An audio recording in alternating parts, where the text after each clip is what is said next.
Over the last few years, the first-person shooter genre has lost a lot of its luster. Legacy franchises like Halo or Call of Duty have either failed to capture the magic of its predecessors or were unable to evolve their respective series in a meaningful way. However, one major FPS franchise has been consistently immune from this issue: Doom, and now its latest entry, Doom: The Dark Ages.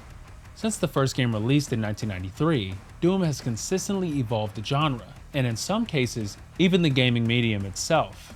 From the very first entry in the series all the way to Doom Eternal in 2020, id Software has always raised the bar with each new entry and never failed to push Doom in new and interesting directions.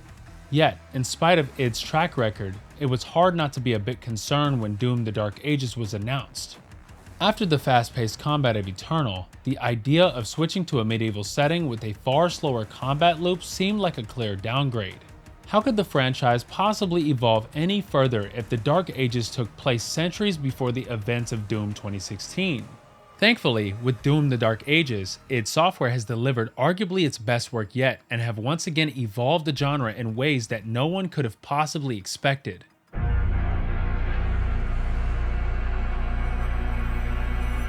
Despite any preconceived notions of the franchise, recent Doom games have managed to tell a compelling story through cutscenes and codex entries. The codex in particular does a great job of expanding the world of Doom and detailing its many characters, demons, locations, and lore. The main issue with this format, however, was how many major story beats were communicated exclusively through the codex. If you wanted to learn the backstory of certain protagonists, you would have to collect a specific codex page in the world to find out more. Otherwise, you were left clueless. Thankfully, this problem has been rectified in the Dark Ages, and id Software have managed to craft the franchise's most interesting narrative to date. Throughout both Doom 2016 and Doom Eternal, the codex entries alluded to an era known as the Unholy Crusades. This period was where the titular Doomslayer was a powerful initiate in the Night Sentinels, an army of warriors that have conquered the stars in the name of the mysterious Makers.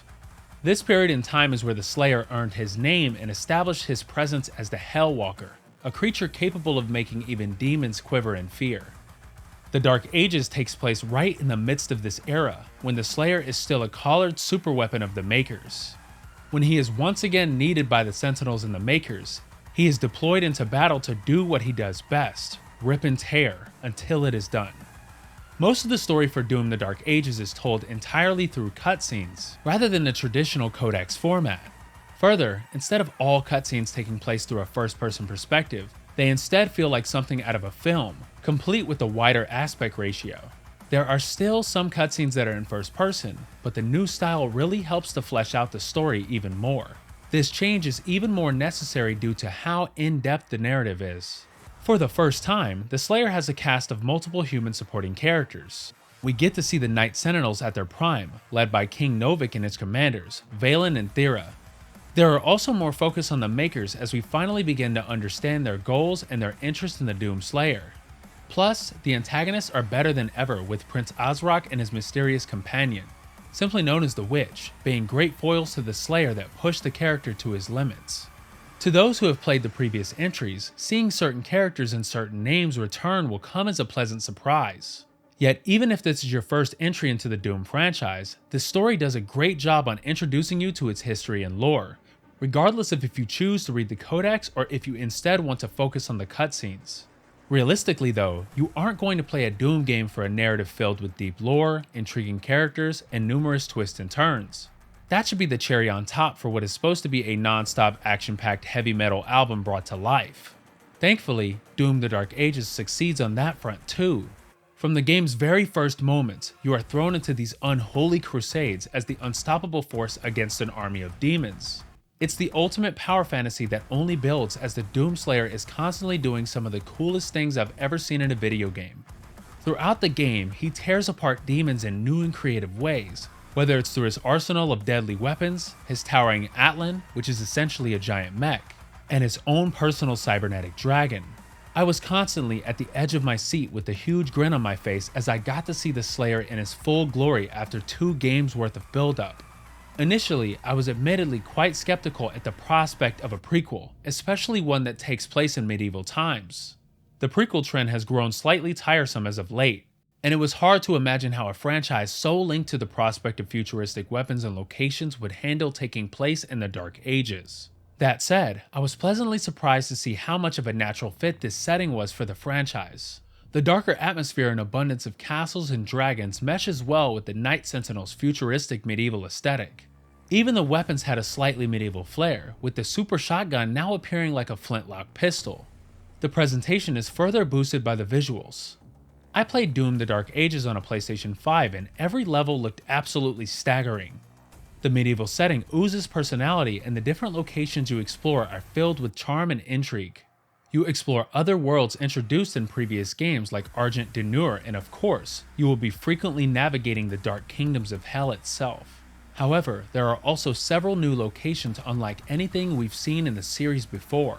One of my personal favorites was the Cosmic Realm, a world that feels like something right out of the writings of H.P. Lovecraft and Robert Chambers. It is an eldritch horror nightmare come to life, and it has some of the best designs in the series. It's a testament to how good the level designs are that, once I completed my playthrough, I spent almost half an hour just scrolling through the art book to admire it even more. Overall, Doom: The Dark Ages presentation is fantastic. The story is intriguing yet still filled with exciting moments that make it feel like the perfect summer blockbuster. And the medieval setting is a great fit for the series that I'd love to see explored even further. In the grand scheme of things, however, these elements are irrelevant. As mentioned before, a good story and visuals are only secondary to what people really play Doom for: bloody, fun, and challenging action. That concept can't just apply to the narrative, it must also be on display in the gameplay. So how does Doom: The Dark Ages change up the formula? While the new style may seem like a drastic and unnecessary change for fans of the previous games, I think the new gameplay is incredible in its own right and was some of the most fun I've had with the Doom franchise to date.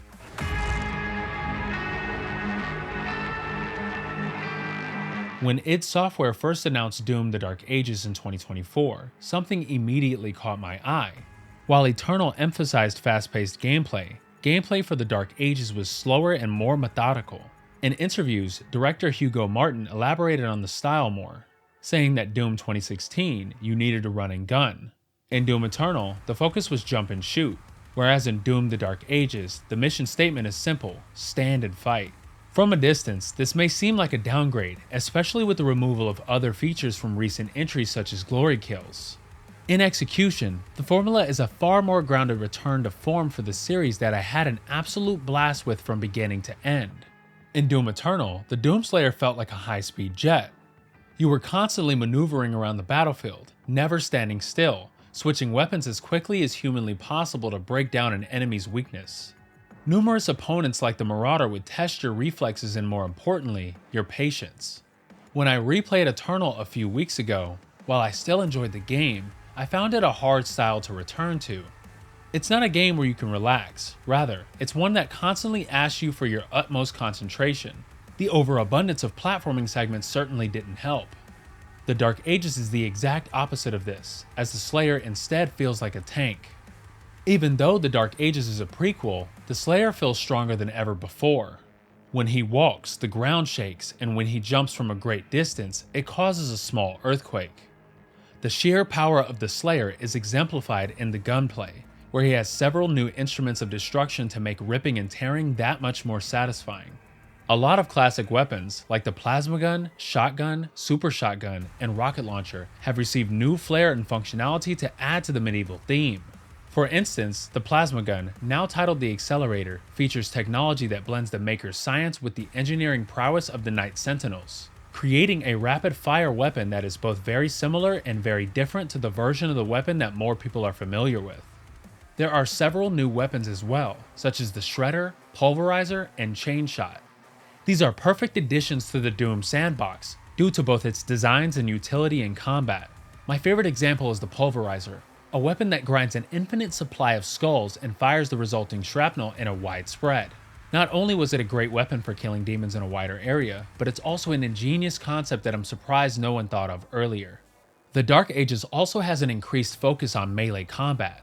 Instead of having a chainsaw and glory punch, the Slayer can utilize a shield saw and numerous medieval weapons. The new melee weapons, such as the mace or flail, provide the same utility as the chainsaw and allow you to quickly replenish ammo in the midst of combat. Each weapon has its own strengths and weaknesses. For instance, the flail has a very quick cooldown in 3 charges, whereas the mace has only 1 charge and a slow cooldown, but it deals more damage and provides more ammo. On the other hand, the shield saw operates unlike anything I've ever seen in an FPS. As if you're Captain America, you can throw the shield across the battlefield, instantly killing fodder demons within moments.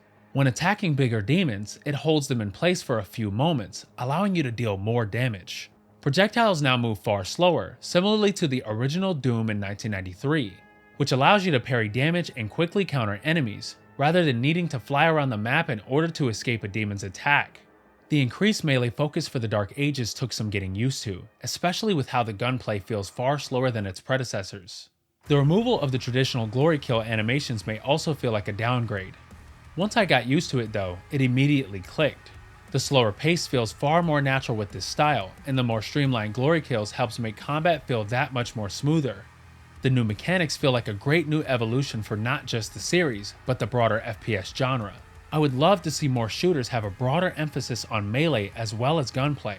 I also really enjoyed how the game emphasized player choice. While I do wish weapons like the chain shot were more powerful and had more use, I far preferred being able to choose which weapons I liked and suited the situation, instead of needing to constantly change weapons on the fly to adapt to an enemy's weakness. Plus, if you really don't like the slower combat, you can adjust the game speed in a slider in the settings. I personally never used this option, but I appreciated that it was there at all. Something else I really liked was the new weapon types feature. Rather than weapons having specific modes that you can switch on and off, such as being able to choose if you wanted a shotgun to have a grenade launcher or shoot at a faster rate of fire, now there are 2 weapons available per weapon type. Take the aforementioned pulverizer weapon for instance. It, as well as the Ravager weapon, both fall under the Skull Grinder weapon type. With just a push of a button, you can quickly swap between both weapons under one type. Unlike the Pulverizer, the Ravager has a faster rate of fire at the cost of a smaller spread of bullets. Both feel satisfying and both have their uses in each combat scenario. This applies to the rest of the weapons throughout the game, and with the added upgrades, you'll find yourself having a blast experimenting with all the different options that the game offers you. On the subject of gameplay evolutions, the most exciting addition featured in the trailers was the reveal of the new dragon and mech segments. In select moments throughout the game, you will be able to take control of the Slayer's personal mech in action sequences that feel right out of the Pacific Rim film, which is fitting since director Hugo Martin was a concept artist for the movie. These levels continue the theme of granting players the ultimate power fantasy. You tower over regular demons and their tanks as you stand toe-to-toe against monsters the size of skyscrapers. Every melee attack feels devastating as you feel its power and weight through the controller's vibrations. The mech levels aren't very difficult or had any particular depth or strategy to them, but they never felt like they needed to have either. Fans have been waiting for the opportunity to pilot a mech since it was teased in Doom Eternal, and the payoff of being able to use giant-sized guns against gargantuan demons was more than worth the wait. The levels where you pilot the Doomslayer's dragon, named Sarat, essentially function like dogfights. You fly around a massive battlefield, using Sarat's guns and quick maneuverability to destroy Hell's fleet of ships. Surprisingly, the flying controls don't feel as clunky as you might expect. Every action feels quick and responsive, and the blend between dogfights and landing on the ground to take the fight directly to the demons of Hell's fleet is perfectly thrilling. It would have been so easy to make these gameplay segments a one-off, but each is given the right amount of complexity and depth. At no point do these levels get tiring or repetitive, even if you're functionally doing the same thing over and over again. Every level is fun to explore, every fight is satisfying, and the segments where you control a mech or a dragon are a great change of pace from the stand and fight style. The biggest change that took some getting used to is the more open level design. Instead of linear levels, Doom: The Dark Ages has several completely open areas, where there are plenty of secrets and objectives you can tackle in any order. On the one hand, it is sometimes frustrating having to backtrack to areas repeatedly in order to find a secret, only to realize that you missed something really obvious. On the other, like with the countless other new mechanics, it's a change that feels right for the series. Doom has always emphasized exploration, ever since the very first game. In fact, all the way back in that first game, there were never any objective markers or linear exploration. In countless interviews, developer noted how the game was meant to evoke the style of classic Doom, and you can feel that in every level. It feels like the perfect blend between the style that John Romero, John Carmack, Tom Hall, and countless others created, and the style that id Software is known for with the recent Doom games. Unfortunately, despite everything that Doom: The Dark Ages does right, there is one issue that is worth noting. While it's not related to gameplay, it's something that is extremely key to the Doom experience: its soundtrack. Many are likely familiar with Bobby Prince's original soundtrack from 1993 and tracks such as the iconic E1M1, which would go on to become the theme for the franchise. Others will have undoubtedly heard the fantastic score created by Mick Gordon for Doom 2016 and Doom Eternal. Songs such as Rip and Tear, BFG Division, and The Only Thing They Fear Is You are frequently in the conversation for some of the best tracks in gaming history. It's hard to ignore Gordon's phenomenal work. In his place, Finishing Move, a duo known for their work on Halo and Borderlands, provide the soundtrack for the Dark Ages. I personally really like the soundtrack and the more traditional metal focus. Certain compositions, particularly in the Cosmic Realm and the main theme in both the early game and main menu, are the exact kinds of beats you'd want and hope for in a Doom game. Although it doesn't come close to matching the soundtracks of Doom and Doom Eternal, the work they've done with the soundtrack of the Dark Ages is commendable. The biggest problem with the Dark Ages isn't its soundtrack, but rather the sound mixing. The base audio settings have the sound effects set way too high, and the ones that play through the controller are borderline bass boosted. More importantly, the soundtrack is far too quiet, even when raised all the way to its maximum level. As a result, the soundtrack isn't as memorable as previous entries. It is a massive shame for a series where the score is such an important piece of its identity.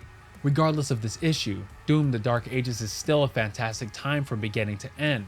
The gameplay mechanics exceed expectations and evolve the series and the genre in new and exciting ways. It's an exciting new beginning for the franchise, and I can only hope that id Software will continue the momentum it has been building since 2016. Doom is a series that is key to the legacy of not just first-person shooters, but the gaming industry as a whole. It is one of the many franchises that can be credited with bringing the medium into the mainstream, for better and for worse. While my entry into the series was Doom 2016, I've fallen in love with id's work ever since and have enjoyed every moment of both it and Doom Eternal. In fact, Doom Eternal is still one of my favorite games ever and one that I hold in high regard. As a result, Doom: The Dark Ages had to do a lot to impress me. Despite Finishing Move's great work on the soundtrack, the disappointing sound mixing means that the score is severely lacking in comparison to other entries in the series. However, everything else exceeded my wildest expectations, and I am pleased to say I was not disappointed with the final result. The narrative is a fantastic summer blockbuster that balances intense action and a medieval aesthetic with deep lore and a thrillingly dark atmosphere. The gameplay is fantastic and filled with some great new innovations for the genre, such as the mech and dragon segments, the emphasis on melee combat, and the massive explorable levels. The slower, more methodical gameplay and grounded style may be unappealing after the high-speed action of Doom Eternal, but personally, it was a fantastic change of pace and one that I can't wait to explore further. This doesn't just feel like it's moving the franchise forward, but also moving the entire genre in a new direction. That, to me, is the most important takeaway of Doom: The Dark Ages. While I was initially skeptical at the prospect of a prequel, I now desperately want to see more from the Unholy Crusades era. There is so much potential with this setting, and I imagine that the developers have so much more planned, especially with the campaign DLC being in development. Either way, id Software have fully won me over with their trilogy thus far, and no matter where the Doom franchise goes next, I will be there on day one no matter what. Final Weapon is giving Doom: The Dark Ages a 4.5 out of 5 stars. Bethesda provided Final Weapon with the PlayStation 5 copy of Doom: The Dark Ages for review purposes.